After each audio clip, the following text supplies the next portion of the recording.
What's up, guys? This is Eitan Tye reporting from Wallace Wade Stadium with the Chronicle's Daniel Carp, where Duke has just lost to Georgia Tech by a score of 38-14. Brandon Kennett, with his first start of the season today, didn't do as well as many expected. Why did Brandon do so badly? It wasn't that he did so badly. Duke just didn't take very many shots down the field today. Brandon Kennett had 15 completions today for 122 yards. That's less than 10 yards per pass completion.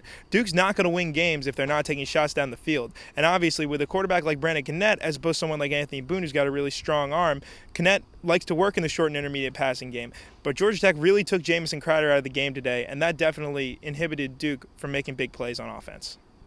So apart from Brandon Kennett's performance, let's talk about the defense. They kept Duke in the game against NCCU. They kept Duke in the game against Memphis. But today they let up 38 points. Why was Duke's defense so bad?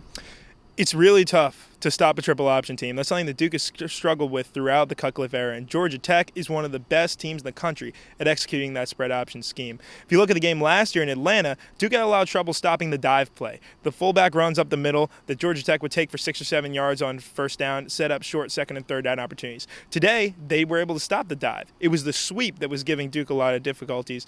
Georgia Tech was able to get their runners out on the edge, isolate one-on-one blocking, and it really made a really tough time for the Blue Devils on defense to stop Georgia Tech from gashing them with big runs. So apart from Brandon Kennett's play and the defense's play, Duke just seemed to make so many mistakes today. From third and outs, they couldn't convert on that fourth down either. Why so many mistakes, and how can they fix it going forward?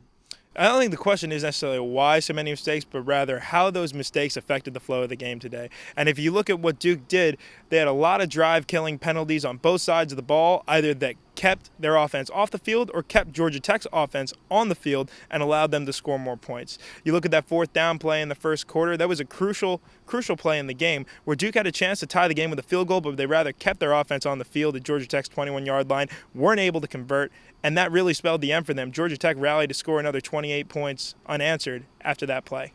So too many mistakes today. Duke couldn't pull through against Georgia Tech.